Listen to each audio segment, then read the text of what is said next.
And he said, we have to be very cautious getting back to our vehicle because this elephant is going to continue to follow us. And I just remember being so absolutely fascinated by the fact that this elephant didn't want to harm us. It was just saying, listen, you're in our way, you're in our territory, and my child could be in danger by coming to you. I don't accept that.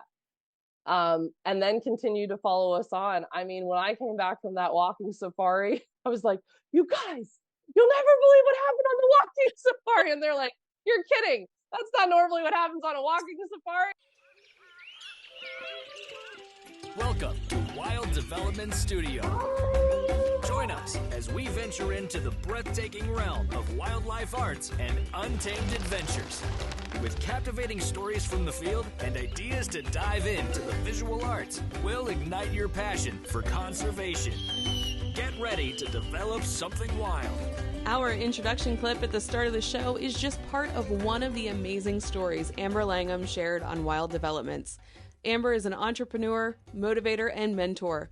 A cheerful go-getter who wants to mentor you using proven methods. She will guide you on the how to take action in order to make those shifts in your life so you can knock out small stuff and accomplish those big dreams. She created Trailblazing Talks, a vibrant and inclusive community of trailblazers, female speakers, entrepreneurs, positive conversation seekers, and outdoor enthusiasts. There, they discover the extraordinary within, fostering connections, embracing the spirit of adventure, and a deeper connection with the world around us. Amber, thank you so much for being here today. It's my honor. I'm so looking forward to our conversation. Me too. I'm excited to meet you face to face, so to speak, on Zoom, because we both took the Mic Drop workshop class. What made you decide to take that class? So it's actually really funny. It was 5 minutes before the session was starting, and I have been working passionately on this project called Trailblazing Talks, which is going to be creating a business, a brand, and a community that really helps support people of all walks of life on how they can move forward with what their ideal vision of life could be.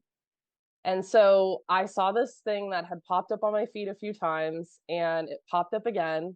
And I looked at the dates and the time, and I was like, oh my gosh, this starts in 5 minutes. And I was like, I'm going to be talking a lot more in front of people.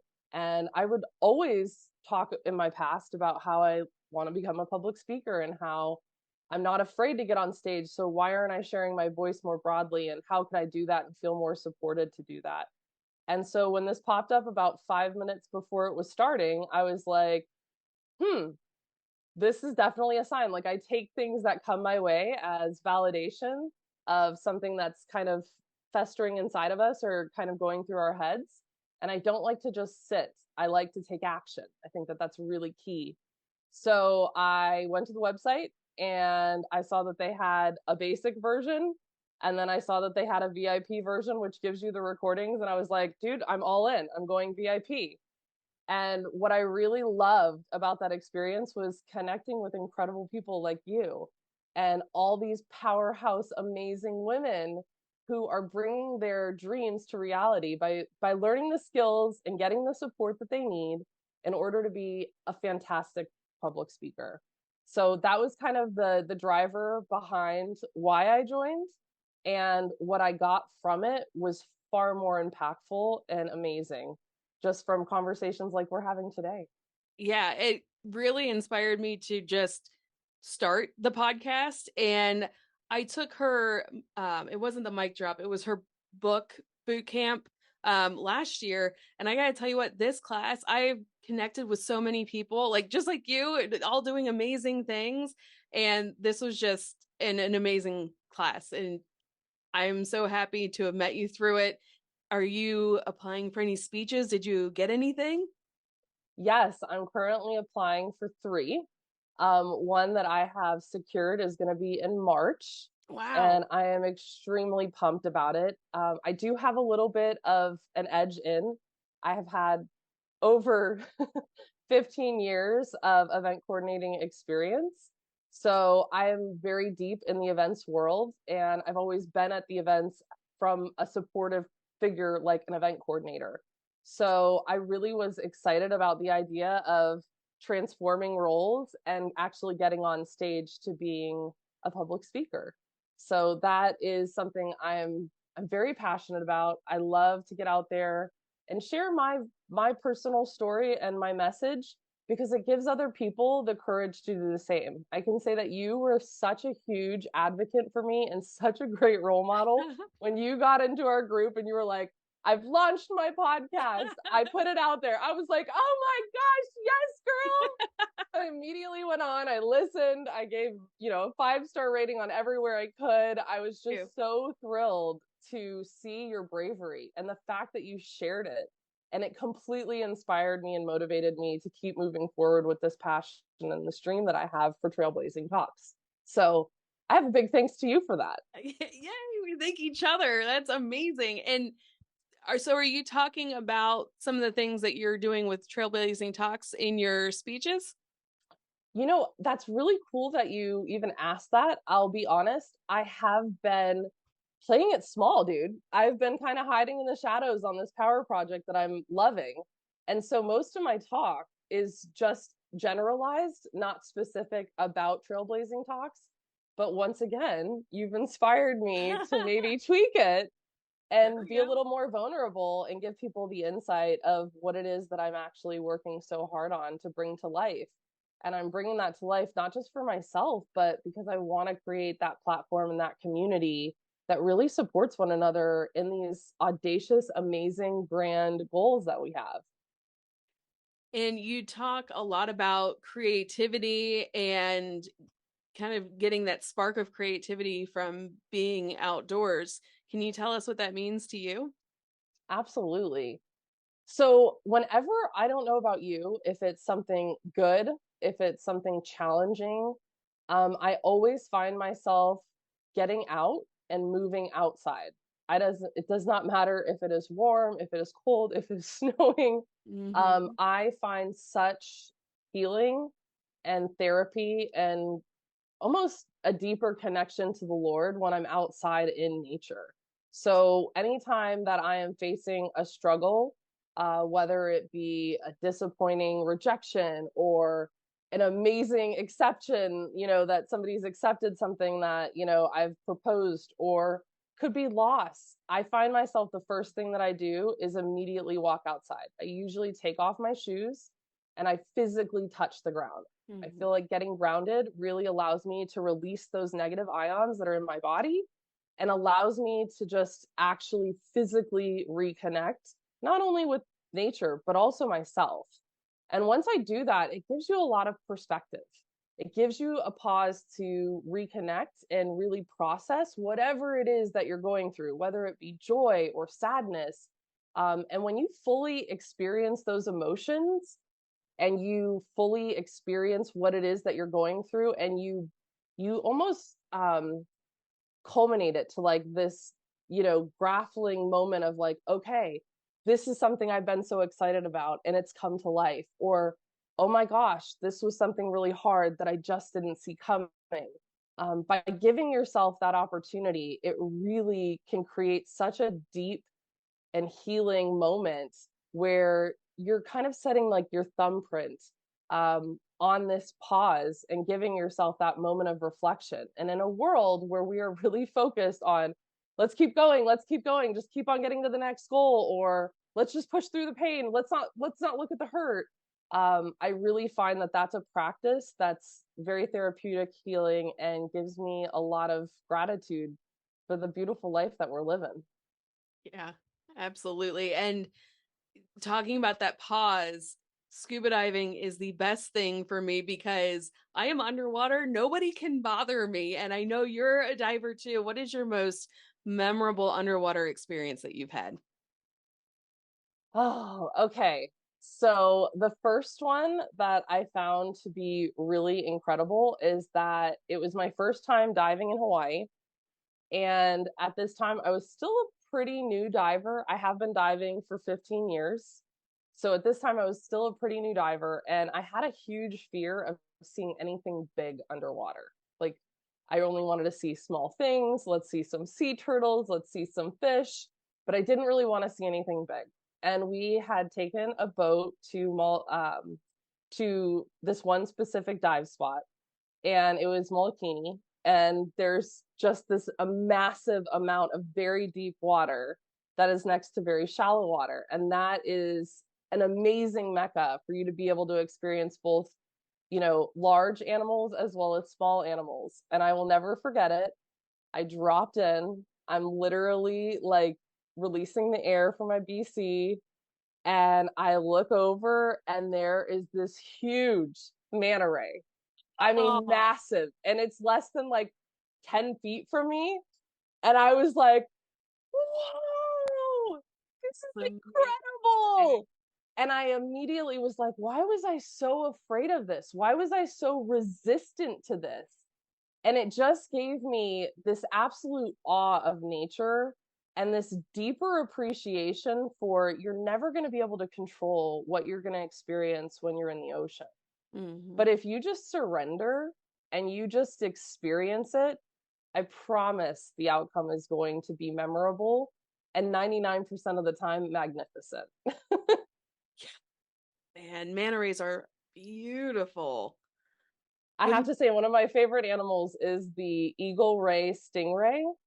And it is so beautiful because they look like angels underwater. And you don't really realize that until you're scuba diving with them, how amazingly powerful and fast they can be. But most of the time, dude, they're just gliding around looking like an angel. And that's incredible to experience.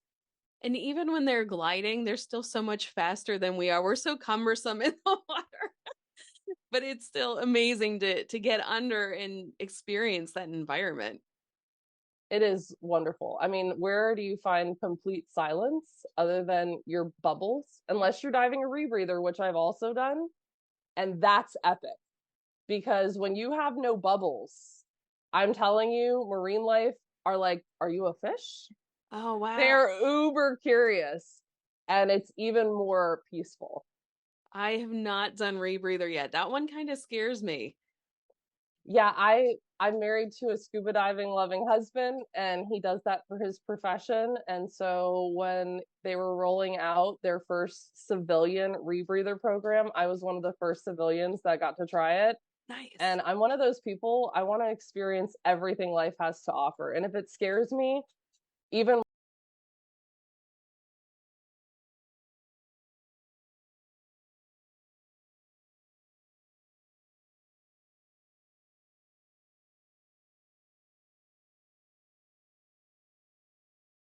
my first dive was inside of an aquarium.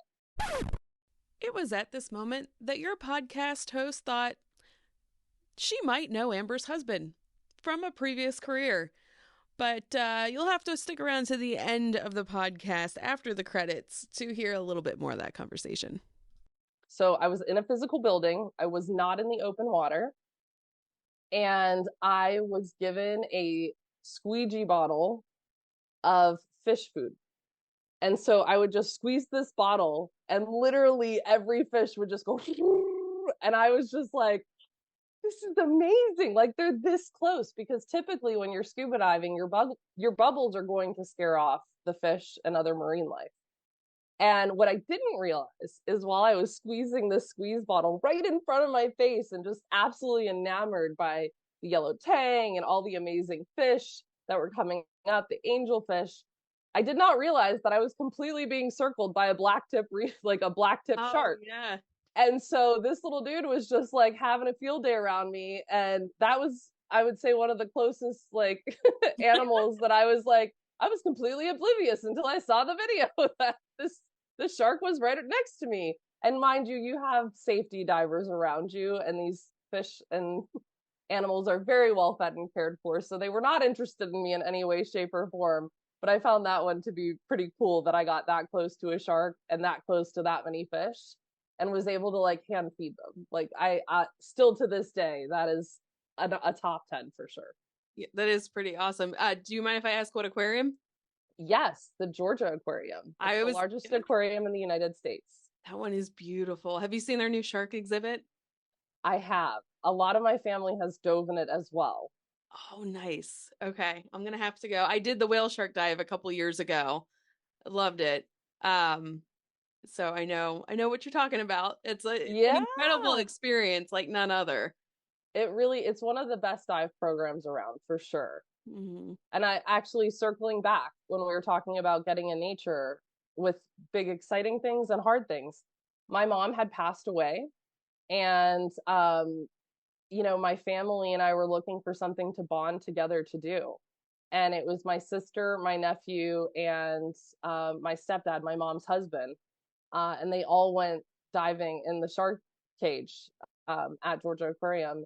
And it was one of the most healing and therapeutic experiences because you're wearing full face masks and you're getting to still communicate underwater, which is really rare. You normally don't get to do that when you're scuba diving. And so, if somebody was breathing a little faster, it's like, hey, are you okay? And you can actually communicate with each other. And then they got to have a once in a lifetime opportunity to just get down there, see tiger sharks up close, which are super rare to see, as well as sand tiger sharks. And, I was with my nephew who couldn't scuba dive, and we were on the outside of the tank walking around and getting to see my family do this while I got to hang with him. And I was like, when you're old enough, when you're 12 years old, we'll come back and we'll do this Oh. together, buddy. So those are just cool ways that you can connect with nature and heal and process and connect with each other, while still getting totally submerged in something unexpected. Being a nature enthusiast, can you remember a time when you were out in nature and you were just completely and utterly in awe? So my husband and I went to Africa a few years ago, and I don't know if you've, for those of you who have been to Africa, you know how absolutely breathtaking and mind blowing it is. But if you haven't been there, everything that you imagine it would be, it is 10 times more. And I remember that the first day we were on safari, we got to come really close to elephants. And these elephants were gorgeous. And there was like a huge herd of them, like 20 of them. And they were all like flapping their ears and just interacting with each other. And there was babies and there was big, large, moms and dads. And it was just this huge herd. And I was just remember thinking, oh my gosh, they're so sweet and gentle and amazing. It's incredible. And then a few days later, we went on a walking safari, which means that you're not in a vehicle. You're on foot, you're walking the terrain. And a lot of times, I'll be honest with you, walking safaris, you're not going to encounter as many animals. And here's why.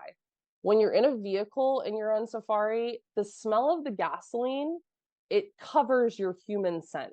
And Ah. those animals are used to the trucks coming through. So they're going to stay eating, they're going to stay playing, they're going to continue to do what they do. But when you're on walking safari, you're stinking up the place, right? So they're walking away, they're figuring out where they want to go. And one of the coolest experiences that we were on is, I remember telling my husband, I was like, we didn't see much on this last walking safari we did. I don't know if I'm going to go on the next one. Maybe I'll just, sit it out and do a sundowner or something like that. And he said, we're in Africa.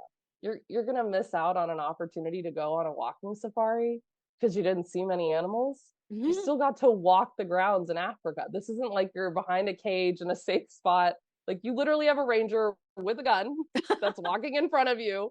And then you have your guide who's like, literally telling you about the nature life. And we walked up, and sure enough, there was a herd of elephants.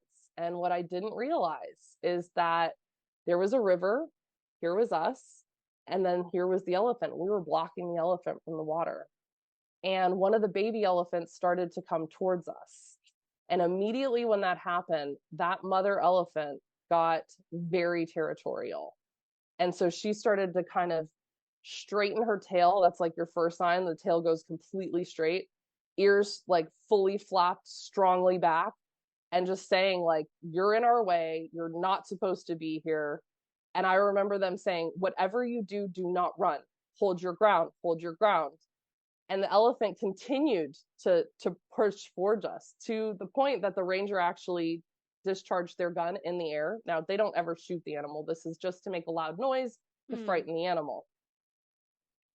I was absolutely had a different respect and appreciation for like, these animals are gorgeous, graceful, incredible. But the thing you don't know about elephants is that when they charge, their foot like flattens as they walk into the ground. So you don't ever hear them. The only thing you're going to hear is like branches breaking. So once this elephant had tried to charge us and our ranger had disarmed their weapon, they went back into the woods, but they keep an eye on you because an elephant doesn't forget. And he said, we have to be very cautious getting back to our vehicle because this elephant is going to continue to follow us. And sure enough, as we were continuing on to get out of the way of the water, a lot of the actual herd went to the water to get their drink. But this mom continued to follow us. And I remember being like, wow, this mother loves this child so much that it's heard a gun. It's keeping its distance, but it's also keeping an eye on us. And I just remember being so absolutely fascinated by the grace, the fact that this elephant didn't want to harm us. It was just saying, listen, you're in our way, you're in our territory, and my child could be in danger by coming to you. I don't accept that.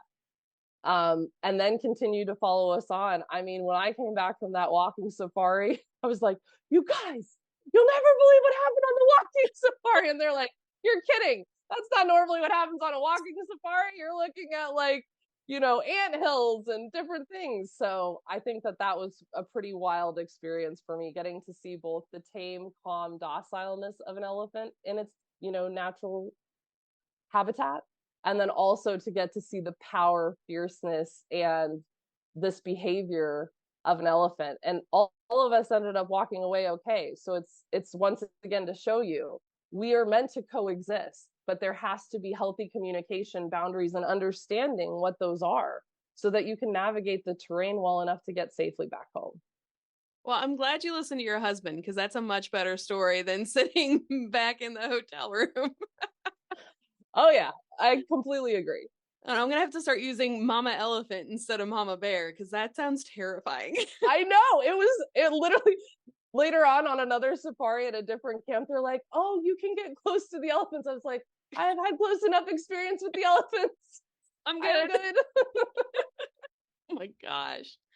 Oh, so can you share a defining moment that led to the creation of Trailblazing Talks? Yes.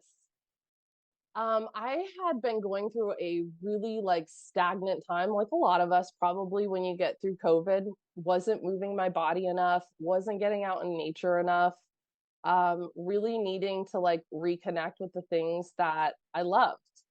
And what I found was I do a lot of consulting. And so one of the women that I was consulting, she had a huge group of like, I want to say it was like 5,000 women. And many of these women, when I would listen to their stories, were, I'm terrified to get back out and I'm terrified to get on a trail. I don't know how to protect myself. I don't know how to prepare and like bring the right gear. It was all these fears and these thoughts that they were building up in their head.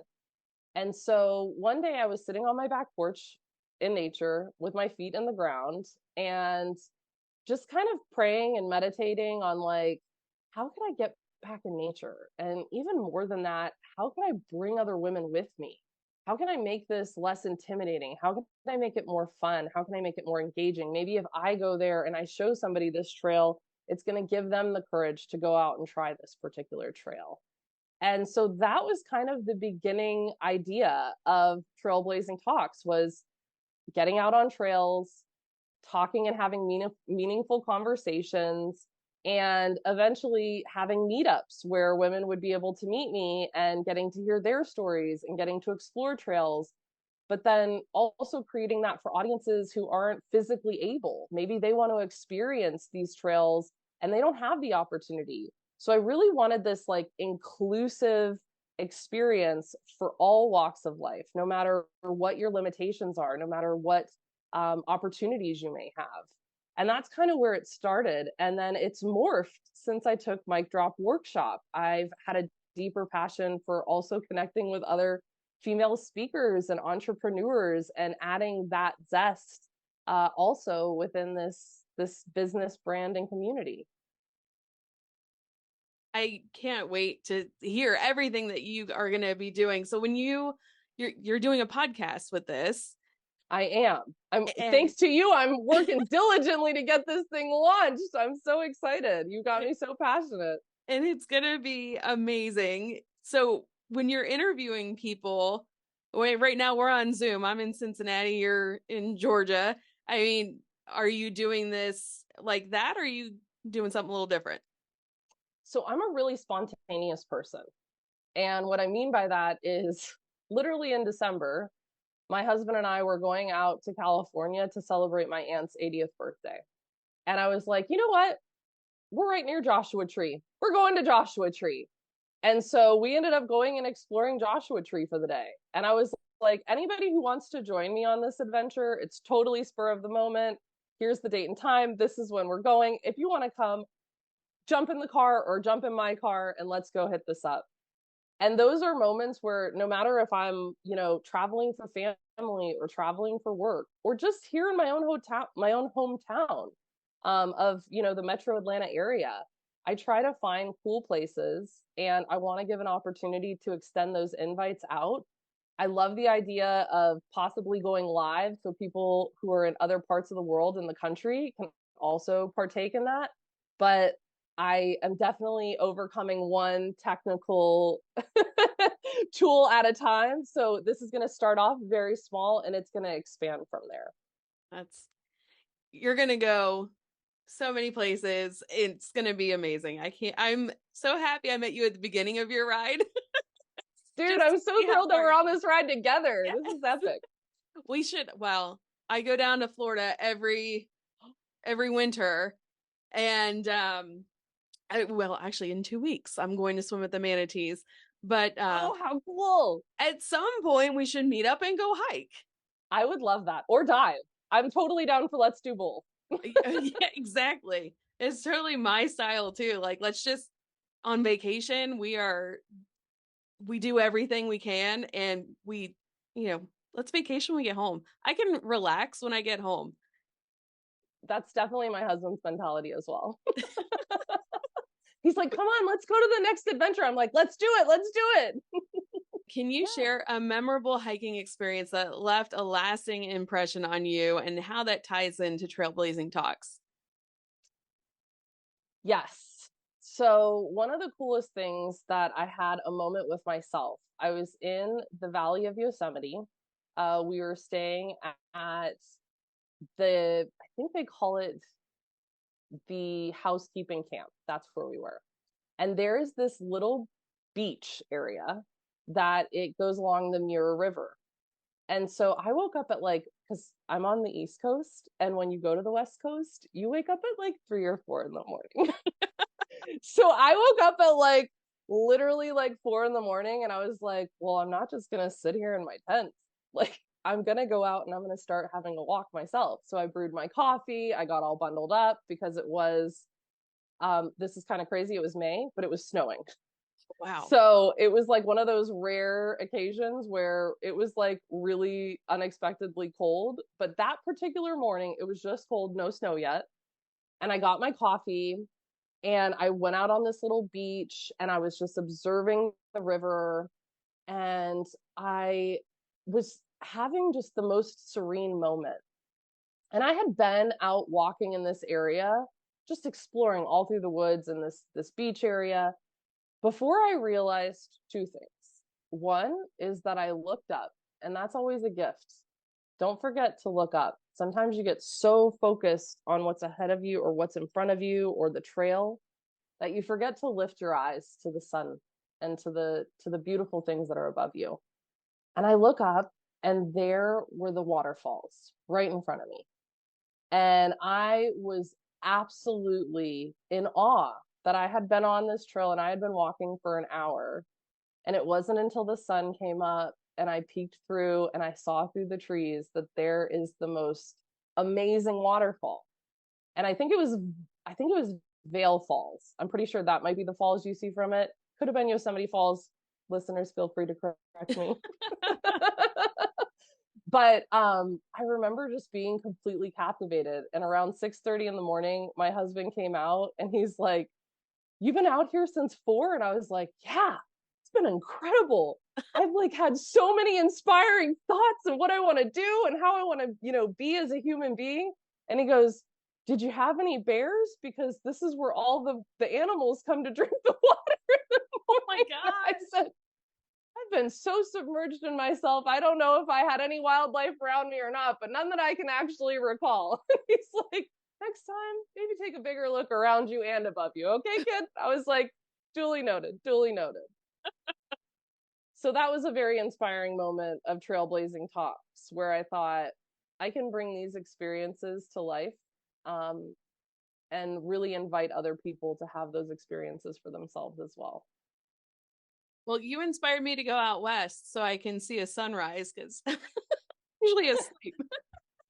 That's so true, right? It's a Mhm. lot easier to catch when it's on the West Coast. I never thought of it like that. It sounds like a beautiful, beautiful experience. And I love that you're bringing that and trying to connect people to that because it's so important. And Thank you. First of all, I have to pause and I have to just tell you, your artwork is phenomenal. oh, thank And what you. you're doing with this show is so positively impactful. I get so pumped every time you have a next episode dropping. And I just cannot wait to see the beautiful people and the beautiful places that you explore with this amazing journey that you're on. And I can't thank you enough because it has inspired me to pick up and keep on with my journey. So it's been really cool just getting to know you virtually and now getting an opportunity to meet you face to face. This has been a really positively impactful, amazing experience. So I can't thank you Same. enough. Same. Thank you. So before we go, do you have any stories where you had to overcome some sort of discomfort in order to enjoy nature? And was it worth it in the end? When I was first doing my checkout dives, and I don't know what your checkout dives were like, but the first time I did my checkout dives, and those of you who are not certified in scuba diving, you have to work on skills, things like taking your mask off, clearing your mask. So I did all of this totally fine in the pool, and I found that to be really empowering for me, that I was like, okay, if crap hits the fan, I know how I'm going to handle myself. Like if somebody kicks off my mask, I'm going to be able to get it back on, clear it out, and like keep on with my dive.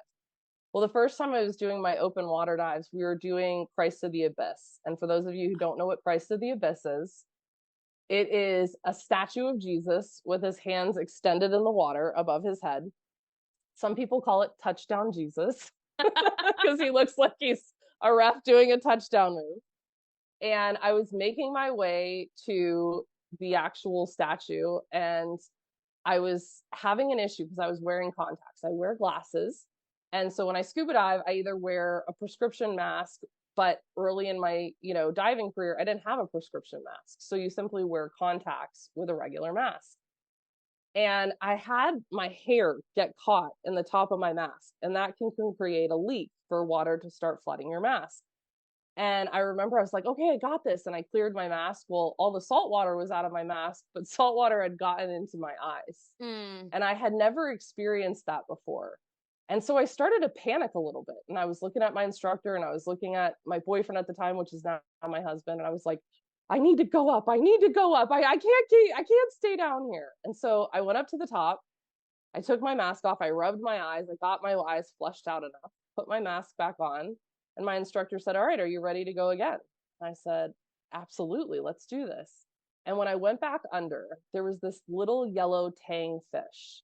Now, my eyes were still a little blurry because I just had salt water in them, but it wasn't painful anymore. And this little yellow tang swam in front of me, in front of my mask like this, the whole way, Aww. guiding me to the Christ of the Abyss statue. And so when we got done with our dive, you always have to journal what your dive is, especially when you're getting checked out, because you have to document what was the water temperature, what was all of the things that you experienced, what did you see? And I chose to tell a story about Petey the fish and my dad who went to heaven for my right before my 16th birthday. Right before my 17th birthday, his name was Pete.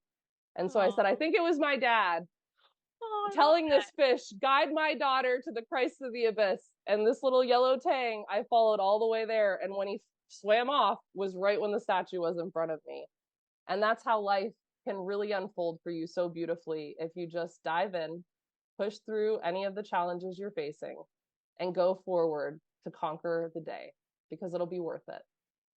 That is beautiful. Thank you so much. Can you tell people where they can find you? You can find me at trailblazingtalks.com or amberlangham.com. And until next time, get outside and develop something wild. Thanks for joining Wild Development Studio. We hope this exploration into the world of wildlife arts and adventure has sparked a desire to get outside and connect with something wild. If you have an adventure that's awe-inspiring, don't hesitate to share. Click the link in the description to submit your story to have it featured on our show or be a guest. Until next time, keep connecting to the wild and see what develops. The views, opinions, and statements expressed by individuals during Wild Development Studio productions do not necessarily reflect the views or opinions of Wild Development Studio or its affiliates. Participation in any activities, expeditions, or adventures discussed or promoted during our content may involve inherent risks. It is strongly advised that individuals conduct thorough research, seek professional guidance, and take all necessary precautions before engaging in any such activities. Wild Development Studio, its representatives, or employees shall not be held responsible for any injury, loss, damage, accident, or unforeseen incident that may occur as a result of participating in activities inspired by or discussed in our content. By choosing to engage with our content or act upon any information provided, individuals do so at their own risk and discretion. As promised, here is the conversation that Amber and I had after our recording, where we realized that it's a very small world. Can you hear me? Yeah. Sweet. I was watching the seconds count down. I'm like, please, Lord, let this beautiful story finish before you cut it off. And I think we got both your websites in before it cut out. I'm like, oh, thank God. Sweet. Oh, okay. God is always good. Yes. I have to tell you, your artwork behind you, I am like absolutely loving every piece. And I have to know, the hummingbird, is that a water painting? Yeah, that's watercolor. Oh my gosh, that is so incredible. Why, thank you. I'm going to have to buy some of your art on your website. I'm like, I have got to start rocking that behind me instead of a window. Yeah, it definitely helps to have some like stuff that's, connected to you for your background. I don't know if you plan on doing like YouTube with your videos or anything, but I visually want to create something that people who are homebound, that's something that's really passionate to me as well. Mm-hmm. My husband works a lot with wounded warrior projects, and I've always been so fascinated on how they give these amazing veterans the opportunity to get out in nature and to scuba dive. And so I really want to be part of that experience for people who can physically get out and need, ADH compliant trails, but also for those who are homebound and physically can't move. I think it would be really impactful to be able to create a YouTube channel for this particular podcast as well, so that they can experience the trail, even though they may not be able to physically walk it. They could have their physical therapist move their feet while they're watching it. Did you already buy your GoPros and everything? Yes. Well, I asked because you could do 360 cameras, and Ooh. when you upload that to YouTube, they can actually like move the mouse and look around. And No sometimes way. you can even wear the because we are drone pilots, so we That's so cool. We dabble in like 3D videoing and stuff too. That was something we were trying to get with our parks because they've got some event spaces and stuff here, and we're like, 3D video would be amazing on your website. Is your husband was he in the military, or is he a veteran? He is not a veteran. He is just a civilian, but he actually, when he was a kid, the two passions he had was he wanted to get into marine biology and he wanted to be a Navy SEAL. Dead serious. Those were his two goals. He was like, I want to be a Navy SEAL and I want to be a marine biologist. And when he got older, he ended up going and becoming a medic. And he was a flight medic for Children's Healthcare of Atlanta and a ground medic for Grady, which is the 911 base in Atlanta, where you get like all the bad calls, the shootings, the stabbings. And it's how beautiful God works, because he works at the Georgia Aquarium as the dive safety officer. Stop. And I was a dive safety officer. oh my gosh, I knew it was a small world. Yeah, my husband's Jonathan Langham. He's the DSO at the Georgia Aquarium. And I so, might have met him before. oh, I'm totally not surprised, because I was like, honey, this person is like in your industry. And I was like, it's super small and niche industry. So I was like, I would totally not be surprised if y'all knew each other. That's Um, crazy. it is crazy. But he has been able to get on the diving gear that the Navy SEALs use, which is the rebreathers. Yeah. We have a lot of respect for our veterans, and we're both very grateful for the men and women who have sacrificed and served. But unfortunately, neither one of us have given that kind of honor, and we haven't done that walk. But we very much respect and work very closely hand in hand with our veterans, because it's a passion project for us for sure. That's awesome. Thank you. My husband's a veteran. Oh, thank you for your sacrifice and his service, because Hey. Well, when you it's said not your easy. husband he worked, he did the rebreather for work, I was like, well, maybe he's military. I'm like, surely he can't work for the aquarium. And no kidding. That's so Yeah, fun. they actually have a rebreather program now at the Georgia Aquarium. Yeah, So maybe that would be our first dive, Lauren. Maybe we need to go and experience some rebreathers together, girl. that would I'm be just saying. amazing. I think Oh, we need to plan it. I don't think this is like a maybe. I think we should totally plan it. We have the connections. We have the skills. Now I just yeah. have to get you to Atlanta. Well, you guys heard it here first. Amber and I are going to have to set up a dive, some hiking, have some adventures together, and we will be sure to record those adventures and share them with you guys. And as far as her other adventures, make sure that you're following her over at Trailblazing Talks, because she is so passionate and knowledgeable about what she does that anybody is in for an amazing ride with Amber. And go have an adventure yourself today. Get outside and develop something wild.